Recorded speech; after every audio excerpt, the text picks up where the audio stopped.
bagimu. Haleluya. Glory.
bisa menjauhkanku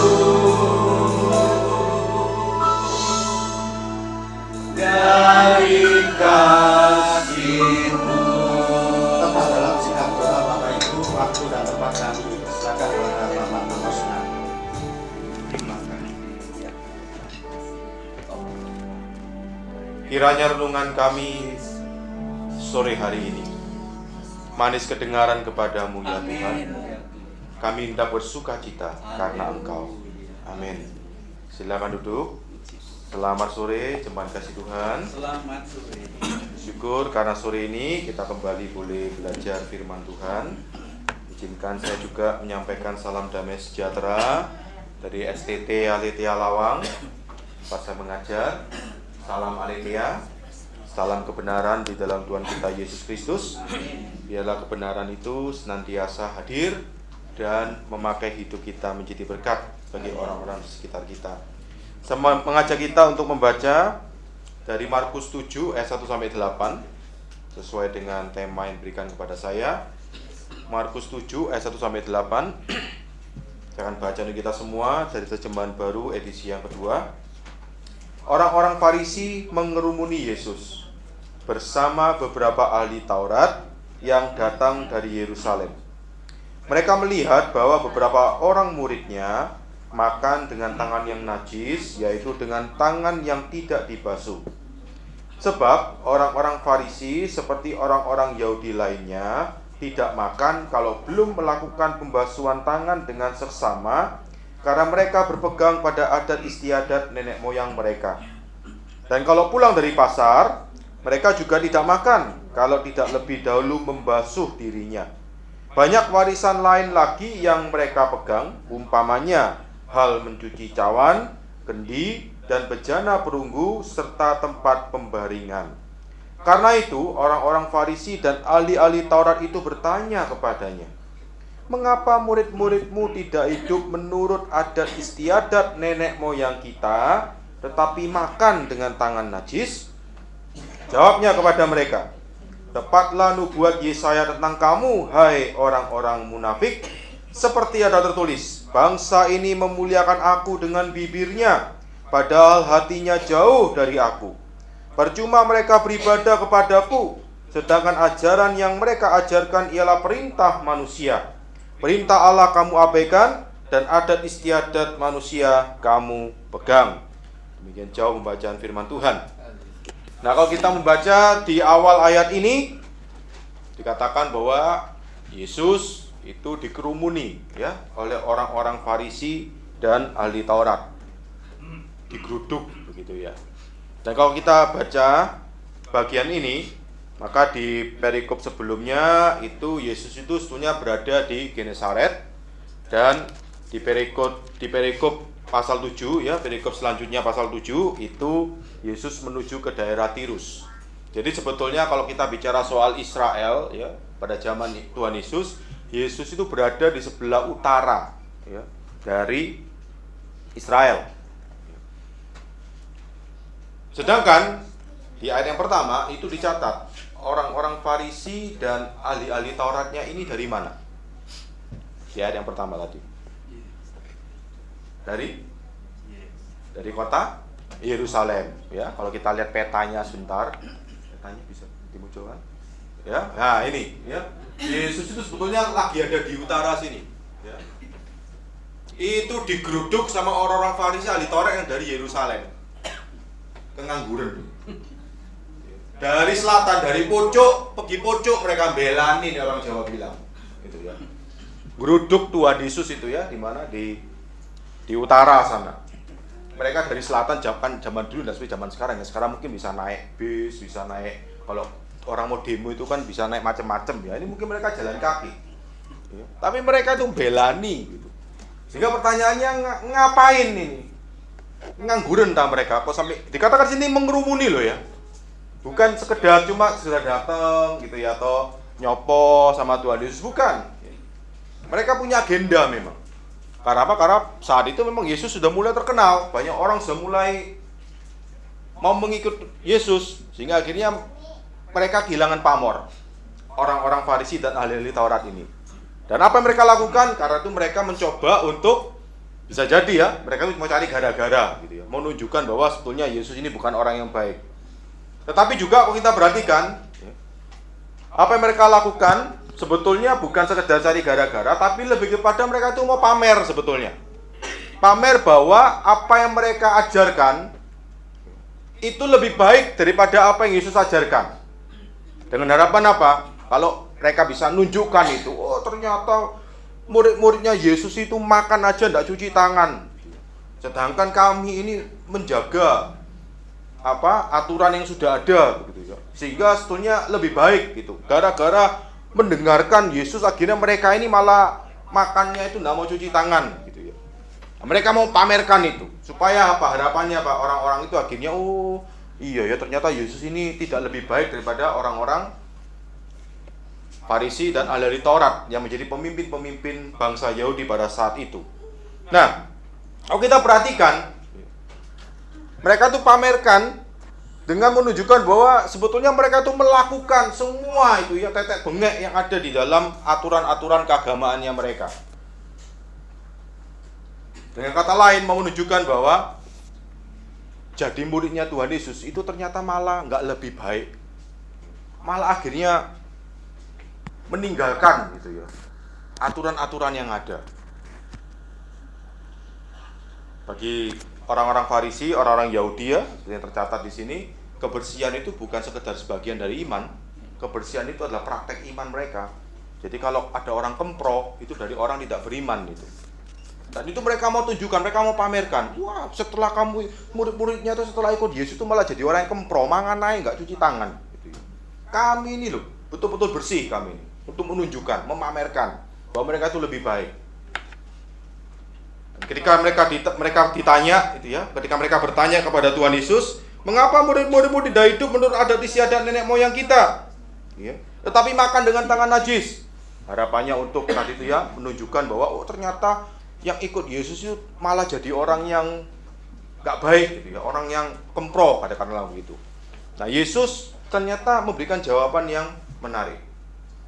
Dia tidak menjawab, ya, karena Yesus tahu ini sebenarnya pertanyaan retorika, pertanyaan yang tidak perlu dijawab. Ini pertanyaan tujuannya untuk memang mencari-cari kesalahan, tujuannya untuk menjatuhkan, tujuannya untuk menunjukkan mereka itu adalah orang-orang yang baik dibandingkan dengan apa yang dilakukan oleh murid-muridnya. Maka Yesus kemudian mengatakan apa? Di dalam ayat yang ke-6, jawabnya kepada mereka, tepatlah nubuat Yesaya tentang kamu, yaitu orang-orang Farisi dan ahli Taurat yang mengurumi Yesus itu. Yesus menegur mereka, mengatakan mereka sebagai orang-orang munafik. Nah, kenapa kok Yesus bisa berkata sebagai orang munafik? Nah, tema kita hari ini itu adalah bicara tentang jangan abaikan perintah Tuhan. Nah, kalau dari konteks yang kita baca, Matius 7, ini bukan bicara soal ada orang yang tidak taat, terus kemudian diingatkan, ayo jangan abaikan perintah Tuhan, taatlah sama Tuhan. Bukan itu sebetulnya. Kalau memang ada di antara kita ini memang nakal gitu ya, tidak suka taat sama Tuhan, ya bertobatlah, taatlah sama Tuhan. Tetapi yang dimaksudkan oleh tema ini yang mengambil dari ayat yang ke-8 itu ya, itu bukan bicara soal orang yang tidak taat diminta untuk taat gitu ya. Tetapi bicara soal orang yang karena taat itu justru malah mengabaikan perintah Tuhan. Ketaatan yang kebablasan. Ketaatan yang justru pada akhirnya tidak mentaati Tuhan. Jadi bukan tidak taat disuruh menjadi taat, tetapi bicara soal ketaatan yang justru pada akhirnya tidak mentaati Tuhan. Kalau pakai bahasa akademis, ini bicara soal ketaatan yang legalistik, legalisme. Atau kalau bahasa sederhananya, ketaatan yang munafik. Seperti yang Yesus tegur kepada orang-orang Farisi dan ahli Taurat. Nah, ketaatan yang munafik itu seperti apa? Nah, ini yang kita mau coba renungkan. Ya, supaya jangan sampai ketaatan kita kepada Tuhan itu justru pada akhirnya membuat kita mengabaikan perintah Tuhan yang sesungguhnya. Nah, ada dua aspek dari ketaatan munafik atau ketaatan legalistik itu tadi. Yang pertama, aspek yang pertama itu yang saya katakan sebagai ketaatan yang bermotif flexing. Ya, kalau kita bicara sosial media, flexing gitu ya. yang sampai hari ini masih terjadi, itu adalah orang-orang yang suka memamerkan kekayaannya. Tujuannya apa ya? Supaya dipuji, wah ini ada orang yang kaya ini. Orang-orang yang memamerkan kehebatannya. Jadi katakanlah ketika di rekeningnya itu ada dana 10M gitu ya, dimasukkan itu apa? Kartu ATM-nya begitu, kemudian cek saldo, sambil cek saldo kemudian dipamerkan di media sosial, yaitu flexing ya. Atau ada jam tangan gitu ya, harganya sampai 1M gitu ya, difoto, dipamerkan, dipakai begitu. Atau ada pesawat jet katakanlah pribadi gitu ya, atau ditunjukkan gitu dan sebagainya ya. Sampai yang hal-hal orang-orang melakukan hal seperti ini kan selalu dapat komentar cinta dari pajak gitu ya, dikatakan jangan lupa bayar pajaknya gitu. Nah, flexing ya, untuk memamerkan. Dan ini juga bukan bicara soal kekayaan. Kita tahu bahwa kalau kebaikan itu juga dipamerkan, diposting di media sosial, kita merasa itu malah justru menjadi tidak baik. Jadi katakanlah misalkan ya, saya sebagai pendeta gitu, katakanlah ya, pergi ke sebuah tempat yang kumuh gitu. Kemudian tiap rumah itu saya kasih uang 1 juta. Tiap rumah itu ya, di rumah katakanlah di tempat kumuh itu ada 10 rumah gitu ya. Di tiap rumah saya kasih uang 10 juta gitu ya. Saya bilang, bisa tolong dihitung Pak, ini saya karena saya mengasihi Bapak gitu ya. Sama orangnya dihitung gitu ya. Nah sambil dihitung tuh saya ada tim saya gitu, itu video dimuat di YouTube. Pendeta Amos lagi membagi-bagi ini apa? Diakonia gereja. 1 juta, 1 juta, 1 juta. Hal yang baik bukan? Tapi ketika dipamerkan, itu justru buat orang bertanya, ngapain Pak Amos itu pamer-pamer? Apakah Pak Amos ini lagi mau coba-coba jadi presiden, katakanlah begitu. Pencitraan diri, ini pendeta yang baik, pendeta yang peduli sama rakyat. Justru kebaikan ketika dipamerkan itu kan malah tidak baik. Kalau kita memang mau berbuat baik, ngapain dipamer-pamerkan? Yesus sendiri mengajarkan bukan? Berkaitan dengan hal rohani juga. Kalau kamu berdoa, ya di dalam Matius pasal yang ke-6 dan ke-7, jangan kamu itu berdoa seperti orang-orang Farisi dan ahli Taurat. Doanya itu di pasar, suaranya itu keras, supaya kelihatan kalau mereka sedang berdoa. Yesus malah mengajarkan apa? Kalau kamu berdoa, masuk kamar, jangan ada orang yang tahu. Saudara, ketaatan yang munafik itu ketaatan yang bermotif dipamerkan. Tujuannya apa? Kita ini mau menunjukkan kepada Tuhan, saya nih loh Tuhan, lebih baik daripada orang itu. Saya loh Tuhan, saya ini orang yang wah, lebih rohani dibandingkan pendeta saya malahan. Nah ini berbahaya sekali. Karena apa? Karena pada akhirnya tidak lagi ketaatan kita itu adalah untuk memuliakan Tuhan. Kita kan punya slogan toh, segala kemuliaan itu hanya bagi Tuhan. Tetapi ketika ketaatan kita itu bermotif flexing, kita mau pamerkan, kita mau tunjukkan baik kepada Tuhan ataupun kepada orang sekitar kita, oh bahwa saya ini orang yang baik, lebih baik daripada yang lain-lainnya, itu pada akhirnya tidak lagi kita itu teosentris ya, berfokus kepada Tuhan, tetapi sebaliknya kita itu menjadi antroposentris, kita itu berfokus pada diri kita sendiri. Kita mau menunjukkan kehebatan kita. Tidak lagi segala kemuliaan itu bagi Tuhan, sebagian kemuliaan itu hanya bagi Tuhan, sebagiannya itu untuk saya. Dengan membuktikan bahwa saya ini adalah orang yang baik, lebih baik daripada yang lain. Kenapa terlibat dalam pelayanan? Untuk ya pamer, ya tuh, bahwa supaya orang tuh lihat saya ini memang pemimpin yang baik, makanya yang situ tidak terpilih karena memang males, gitu, bukan orang yang baik gitu. Saya ini orang yang baik, supaya kita itu dipuji-puji. Ini berbahaya sekali. Itu yang terjadi, yang dilakukan oleh orang-orang Farisi dan ahli Taurat, bukan? Makanya Yesus mengatakan apa? Bangsa ini memuliakan aku dengan bibirnya, padahal hatinya jauh dari aku. Sepertinya mentaati Tuhan, tetapi sebetulnya mau memamerkan kehebatan dirinya. Sepertinya mau untuk memberikan untuk Tuhan, tapi sebetulnya mau menunjukkan kebaikan dirinya. Ketaatan yang bermotif flexing. Nah, saya tidak tahu sudah berapa lama kita menjadi orang Kristen. Ketika kita ini melakukan kebenaran firman Tuhan di dalam hidup kita. Apakah motifnya itu untuk pamer? Oh, saya ini orang Kristen yang baik. Saya ini orang Kristen yang taat. Saya ini orang Kristen yang hebat. Dipamerkan gitu. Kalau itu yang terjadi, motifnya adalah seperti itu, maka teguran Yesus itu juga mengena kepada kita. Hai, orang-orang munafik. Itu ketaatan yang munafik, ketaatan yang legalistik, yang kita lakukan sepertinya kita itu mau mentaati Tuhan, tetapi sebetulnya kita justru malah mengabaikan perintah Tuhan itu. Karena apa? Karena ada mau kita pamerkan kehebatan kita, kebaikan kita. Kalau kita memang mau taat, taatlah sudah, tidak usah dipamer-pamerkan. Saudara, kalau sayang sama istri saudara, tapi sengaja ya, itu dipamer-pamerkan, itu malah justru istrinya bertanya, ini kenapa ini kok dipamer-pamerkan? Pasti mau menutup-nutupi sesuatu ini. Kalau memang sayang, ngapain dipamer-pamerkan? Kalau kita memang mengasihi seseorang, kalau kita memang mengasihi Tuhan, tidak perlu dipamer-pamerkan. Karena apa? Karena kita memang mau memberikan terbaik, bukan untuk menunjukkan kitanya yang baik, tapi kita memang mau memberikan terbaik pada orang-orang yang kita kasihi. Karena justru kalau ketika kita katakanlah ya berbuat baik sama seseorang, kemudian kita bilang sama orang itu, baik toh saya toh, coba bilang loh, Pak Amos itu baik, Pak Amos itu baik. Aneh enggak kira-kira? Kita ini berbuat baik supaya orang itu pengumuman gitu, Pak Amos itu baik, itu kan lucu gitu. Nah ini ketaatan yang bermotif flexing itu seperti itu. Ketaatan dengan tujuan untuk meninggikan diri kita sendiri, bukan lagi meninggikan Tuhan. Maka Yesus mengatakan memuliakan Allah dengan bibirnya, tetapi hatinya menjauh daripada Tuhan. Karena bukan lagi untuk Tuhan. Walaupun sepertinya untuk Tuhan dari luar, tapi sebetulnya itu adalah untuk dirinya sendiri. Itu yang pertama, ketaatan yang bermotif flexing.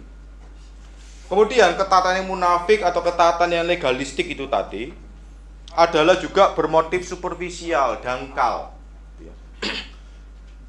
Yang kalau boleh saya pakai istilah yang juga keren gitu ya, itu FOMO, fear of missing out. Jadi ketaatan yang cuma ikut-ikutan. Kalau kita perhatikan ayat 7 dan ayat 8, Yesus itu mengontraskan antara perintah Allah dengan adat istiadat manusia, ajaran Tuhan dengan ajaran manusia. Bukan berarti kita itu buang semua adat istiadat, buang semua ajaran gitu ya. Bukan. Tetapi bicara soal di sini orang-orang Farisi dan ahli Taurat itu sebetulnya bukan ikut Tuhan. Fokus hidupnya itu bukan kepada Tuhan, tetapi kepada manusia. Bukannya ikut Tuhan, tetapi ikut manusia. Makanya dikatakan ayat yang ke-8, perintah Allah kamu abaikan, tidak mau lagi ikut Tuhan, dan adat istiadat manusia kamu pegang, lebih milih ikut manusia. Nah, ketaatan yang bermotif superficial ini, ikut-ikutan, ya itu bisa terjadi ya karena kebanyakan karena takut, gitu ya, karena takut. Sehingga apa? Ini masih belum, saatnya mundurkan lagi. Nah, dia, terima kasih. Ya karena kebanyakan kita nggak mau untuk bertanggung jawab atas hidup kita sendiri. Saudara, kalau kita ini ikut-ikutan, sebetulnya kita itu tidak mengambil tanggung jawab atas hidup kita sendiri. Kita tidak menjadi orang yang dewasa. Karena kalau ada apa-apa, kita lebih suka menyalahkan orang lain, menyalahkan kondisi, dibandingkan kita ini mengambil tanggung jawab dan kemudian hidup dengan lebih baik lagi, dengan lebih dewasa. Misalkan ya, katakanlah ada jemaat datang ke saya, katakanlah ya, bertanya, Pak Amos, saya ini mau cerai, boleh enggak kira-kira? Kalau saya dengan cari gampangnya bilang, wis boleh, cerailah, enggak apa-apa. Dan kemudian betul cerai akhirnya jemaat ini. Dan gara-gara cerai itu, anak-anaknya itu akhirnya menjadi depresi, menjadi tertekan, bermasalah begitu ya. Terus kemudian ditanya begitu ya, ya yang bersangkutan, "Loh, kamu kenapa kok cerai? Ini loh anak-anakmu akhirnya jadi stres ini, kasihan." Jawabnya gimana? Yang disalahno sapa? Boleh sama pendeta saya kok.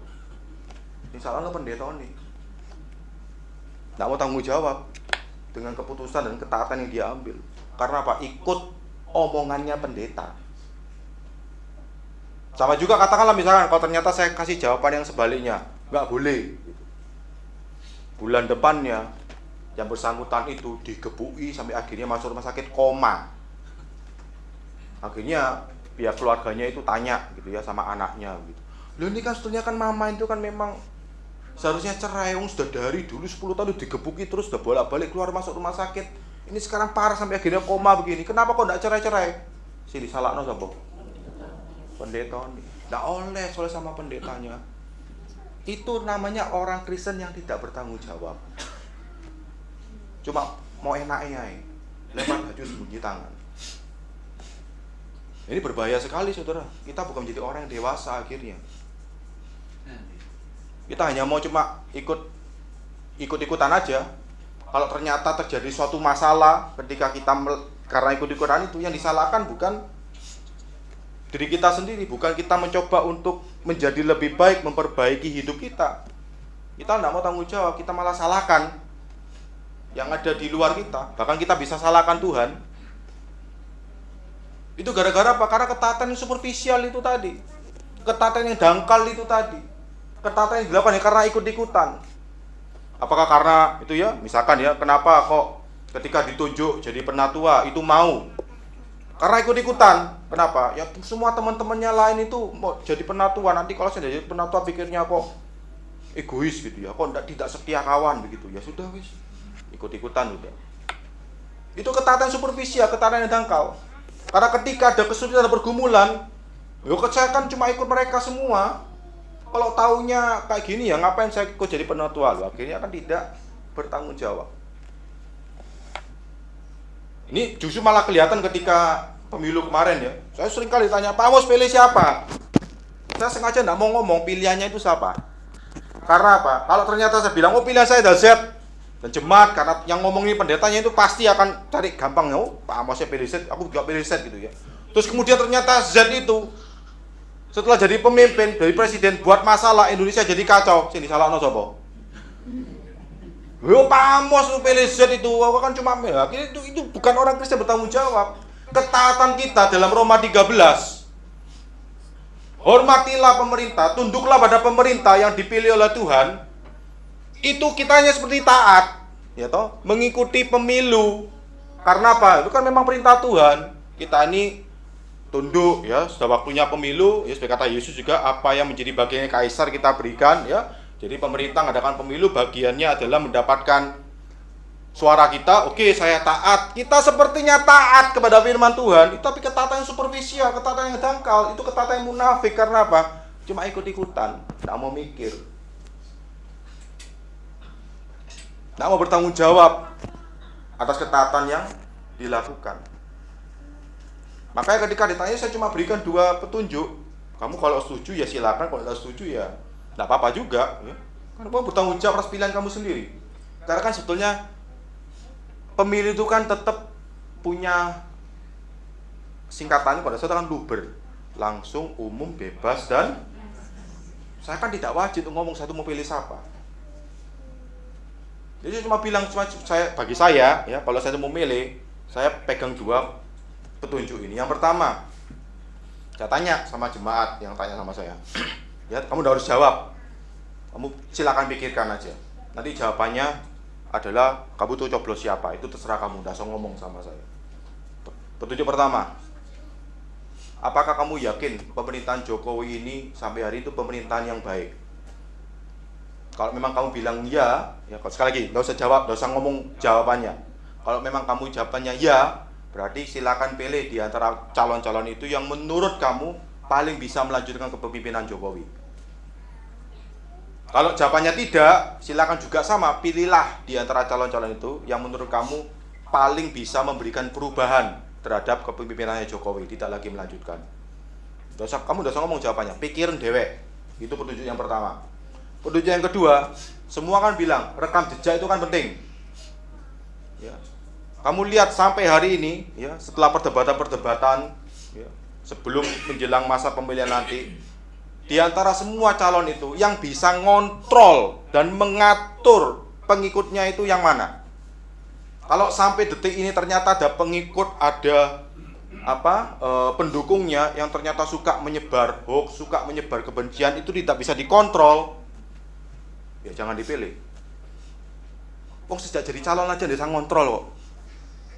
Ini kalau jadi presiden malah tidak akan bisa ngontrol sudah. Ya, silakan kamu kalau setuju dengan dua petunjuk ini, ya kamu pulang pikirkan dan cobloslah menurut pikiran kamu. Kamu bertanggung jawab terhadap ketaatan kamu kepada perintah Tuhan untuk tunduk kepada pemerintah. Kalau kamu tidak setuju pun juga tidak apa-apa. Silakan kamu mau pakai petunjuk-petunjuk apa untuk milih. Itu kan rahasia, kamu kan tidak harus woro-woro. Nah, sering kali kalau kita tidak hati-hati, ketaatan superficial ini justru membuat kita akhirnya menjadi orang-orang Kristen yang tidak dewasa. Bahkan yang bisa katakan sebagai orang-orang yang munafik. Nah, sehingga kalau boleh saya ringkas, ya, alasan perintah Allah itu bisa kita abaikan, walaupun sepertinya kita itu mentaati ya, tapi ternyata justru kita malah mengabaikan perintah Tuhan. Itu karena apa? Karena yang pertama, kita mungkin melakukannya itu tujuannya untuk pamer, untuk flexing. Itu yang pertama. Yang kedua, kita mungkin melakukannya itu dengan secara dangkal, ya, superficial. Mungkin cuma ikut-ikutan aja. Nggak tahu ikutkan karena apa, ya. Misalkan saya berikan ini pertanyaannya ya. Kenapa kita ini beribadah hari Minggu? Kita rajin beribadah hari Minggu itu kenapa? Kalau cuma sekedar untuk pamer gitu ya, supaya saya ini kelihatan rajin gitu ya, supaya saya ini dianggap orang Kristen yang baik, ya repot ya. Kita sepertinya mentaati Tuhan tapi sebetulnya ya untuk pamer. Segala itu menunjukkan bahwa kita ini lebih baik pada yang lain. Ya, apalagi kalau suka banding-banding, saya kalau hari Minggu itu tidak pernah bolos ya. 52 minggu saya datang, tak tambahi lagi, malah kalau tidak ada ibadah pun saya datang ke gereja gitu ya. Atau kamu 1 tahun cuma berapa kali gitu. Wah, itu kelihatan sekali kalau itu ketaatan yang dipamerkan. Ngapain kita itu pamer-pamer? Nah, ini berbahaya sekali. Akhirnya ketaatan kita itu bukan ketaatan yang memuliakan Tuhan, tapi ketaatan dengan tujuan untuk ya meninggikan dan memuliakan diri kita sendiri. Yang kedua, bisa jadi kita ini beribadah suami itu karena ikut-ikutan aja. Beribadah hari Minggu ini karena ikut-ikutan aja. Karena ya orang Kristen sudah budayanya, adat istiadatnya orang Kristen gitu ya, ibadah hari Minggu. Ya, nanti kalau ada ibadah hari Minggu nanti repot. Ya, nanti dibesui sama Pak Timotius. Nanti kalau Pak Timotius datang besok harus saya sediakan kue, saya sediakan teh, waduh nambahi pengeluaran gitu ya toh. Masa dikunjungi sama pendeta nih sepong ya toh, udah dikasih makan, dikasih minum ya. Daripada pengeluaran tambah, diserahkan aja ke gereja gitu ya toh. Supaya pengeluarannya itu stabil gitu ya, enggak perlu ada tambahan pengeluaran untuk kunjungan-kunjungan dari pendeta, penatu atau diaken gitu. Ini mari ikut-ikutan aja. Sehingga ketika ditanya kenapa kita beribadah hari Minggu ke gereja, ya akhirnya kita tidak bisa jawab. Sepertinya kita itu taat, tapi kita tidak tahu ya kenapa ya kok saya datang ibadah hari Minggu ya. Karena namanya budaya itu kan ya kita lakukan aja kayak mesin gitu ya kan, hari Minggu ke gereja, hari Minggu ke gereja, hari Minggu ke gereja gitu. Dan kalau ada apa-apa yang disalahkan apa? Gereja. Disuruh siapa hari Minggu kok ibadah di gereja. Nah, ini kesulitannya bagi kita orang-orang yang sekali lagi hanya berfokus ketaatan-ketaatan yang flexing dan superficial itu tadi. Nah, obatnya itu sebetulnya ada di dalam Kolose 3:17. Ya, kalau kita baca Kolose 3:17, di situ dikatakan, segala sesuatu yang kamu lakukan dengan perkataan atau perbuatan, lakukanlah semuanya itu dalam nama Tuhan Yesus. Ya, jadi kan prinsipnya itu segalanya itu untuk kemuliaan Tuhan. Jadi ketika kita mentaati, kenapa kita tidak perlu pamerkan? Karena fokusnya itu adalah kita mau mentaati Tuhan, fokusnya itu kepada Tuhan, bukan pada diri kita sendiri. Tidak perlu dipamer-pamerkan. Kemudian ketaatannya itu bukan ketaatan yang superficial. Kenapa? Karena kita lakukan itu untuk Tuhan. Kita lakukan itu adalah untuk menyenangkan hati Tuhan. Saudara, kalau mau melakukan sesuatu untuk seseorang yang mengasihi dan saudara kasihi, saudara itu pasti akan melakukannya bukan dengan superficial, bukan dengan asal-asalan. Saudara pasti akan melakukannya dengan yang sebaik-baiknya. Kalau Valentine misalkan, ada orang yang kita kasihi, kita pasti akan ngasih coklatnya itu coklat yang baik, bukan? Tidak akan mungkin ya, orang itu kita kasihi ya, kemudian Valentine kan harus kasih coklat, budayanya, adatnya kasih coklat, katakanlah begitu. Akhirnya kita pokoknya datang aja gitu bareng cari coklat gitu ya, mumpung ada coklat yang pas lagi diskon promo gitu ya, tuh kita ambil itu, kita kasih yang murah gitu. Yang penting kan saya kasih coklat, kan kelihatan toh, ini katanya sayang tapi ya asal-asalan, pokoknya asal ikut-ikutan aja. Valentine semua ngasih coklat, ya saya juga ngasih coklat. Itu ketaatan superficial, sayang yang superficial, sayang yang dangkal ya seperti itu. Ya sama juga, kalau kita memang mengasihi Tuhan, kita pasti akan berikan terbaik untuk Tuhan. Bukan karena ikut-ikutan, karena kita memang mengasihi Tuhan. Dan cara yang paling baik, ya, ayat ini dilanjutkan. Caranya bagaimana kita itu melakukan semuanya itu dalam nama Tuhan Yesus? Caranya bagaimana? Dikatakan dengan jelas, bukan? Sambil mengucap syukur melalui Dia kepada Bapa. Artinya apa? Ketaatan yang tidak flexing, ketaatan yang tidak superficial, itu adalah ketaatan yang lahir dari thanksgiving. Ketaatan karena kita ini bersyukur kepada Tuhan. Kembali lagi, kenapa kita itu datang beribadah pada hari Minggu? Terima kasih Tuhan, kita ini beribadah pada hari Minggu, bukan karena budayanya gereja. Kita ini datang beribadah pada hari Minggu karena kita merayakan kebangkitan Tuhan kita Yesus Kristus. Kita ini mensyukuri Tuhan kita itu sudah mengalahkan dosa bahkan kematian. Masalah yang paling besar dalam hidup manusia itu sudah dikalahkan oleh Tuhan. Dan karena itu kita datang beribadah pada hari Minggu. Dan itu yang dilakukan oleh orang-orang Kristen perdana. Ya, kalau kita baca kitab Kisah Para Rasul, orang-orang Yahudi yang menjadi Kristen, yang menjadi percaya kepada Tuhan Yesus, itu tidak lagi melakukan ibadahnya di hari Sabtu, hari Sabat, melainkan dikatakan di hari pertama di minggu itu, di hari Minggu. Kenapa? Karena mereka mau merayakan, karena Yesus itu bangkit di hari pertama di minggu itu, di hari Minggu. Mereka mau mensyukuri bahwa mereka punya Tuhan yang sudah mengalahkan maut. Mereka mau berterima kasih kepada Tuhan yang sudah mengalahkan belenggu dosa itu, bahkan kuasa dosa yang namanya kematian itu. Dan itu kalau sudah dikalahkan oleh Tuhan, masalah yang paling besar, yang paling susah, yang tidak akan pernah manusia itu bisa selesaikan, itu sudah diselesaikan oleh Tuhan. Maka Yesus berkata apa? Tetelestai, it's finished. Sudah beres, sudah selesai. Apalagi dalam hidup kita, segala macam masalah apapun, pergumulan, kesulitan apapun, Tuhan bisa menolong kita untuk melewatinya. Karena itu kita beribadah hari Minggu. Terima kasih Tuhan. Terima kasih Tuhan. Saya khawatir banyak orang Kristen kehilangan sukacita dalam hidupnya. Perhatikan ya, kehilangan sukacita dalam hidupnya. Ya, bukan sukacita ketika hari Minggu ya, karena sekali lagi hari Minggu itu kalau dilakukan hanya sekedar apa? Untuk pamer ya, pamer. Oh, saya ini bisa seneng kok, saya ini bisa menikmati puji-pujian gitu ya. Atau dilakukan karena ikut-ikutan gitu ya. Wah, semuanya pada angkat tangan. Ini kalau saya tidak angkat tangan pikirannya dianggap aneh, sudah melok-melok angkat tangan begitu ya. Ikut-ikutan gitu ya. Saya katakan, mengapa banyak orang Kristen kehilangan sukacita di dalam hidupnya?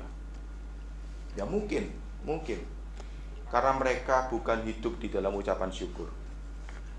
Ketaatan itu akhirnya menjadi sebuah beban.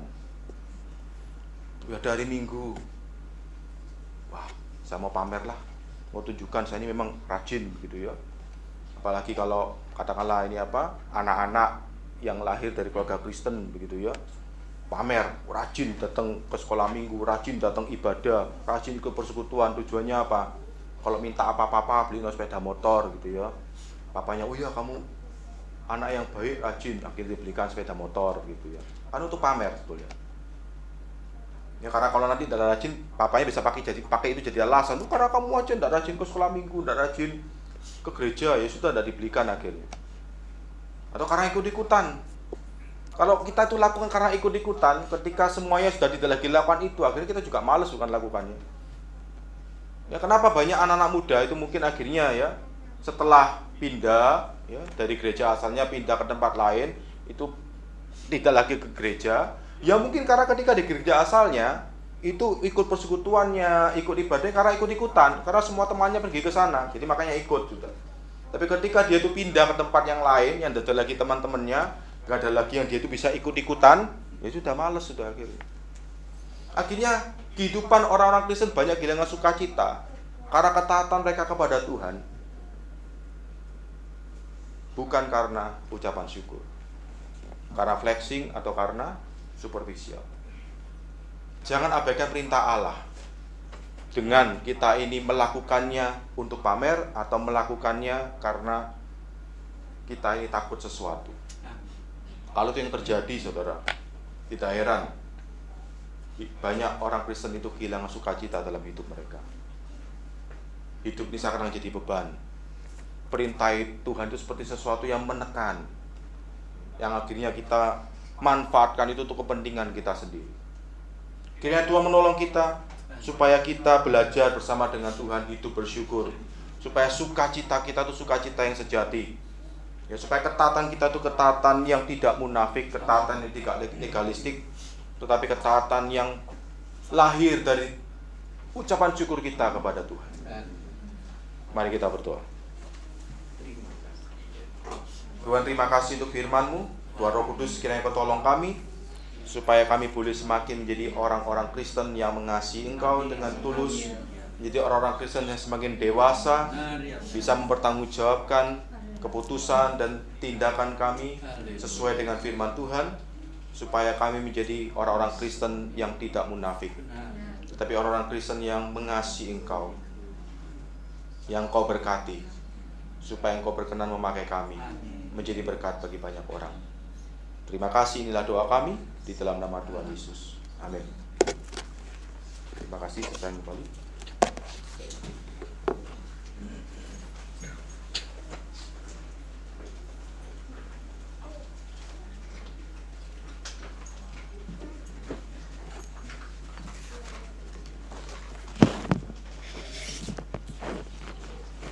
Puji Tuhan, Bapak Ibu yang terkasih, kita sudah mendengarkan firman Tuhan yang menjadi pedoman di dalam hidup kita. Atas nama majelis dan jemaat, kami mengucapkan terima kasih kepada Pendeta Amos Winarto atas pelayanannya sore ini. Tuhan Yesus yang memberkati. Sebelum pengumuman dibacakan, mari kita akan memberikan persembahan. Persembahan hari ini 2 kali, yaitu persembahan biasa dan persembahan perpuluhan. Perpuluhan di kantong merah.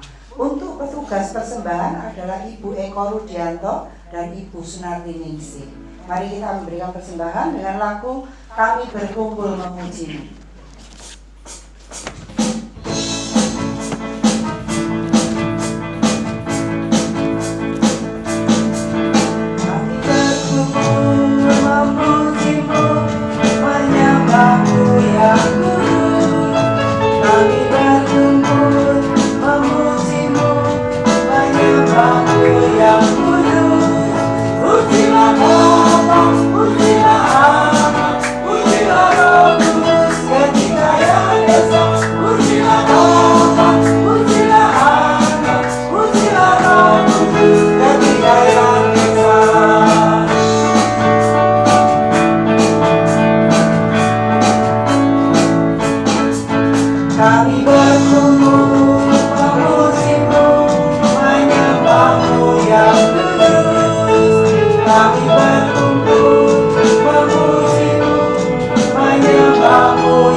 meneruskan tinggal Esa. Haleluya.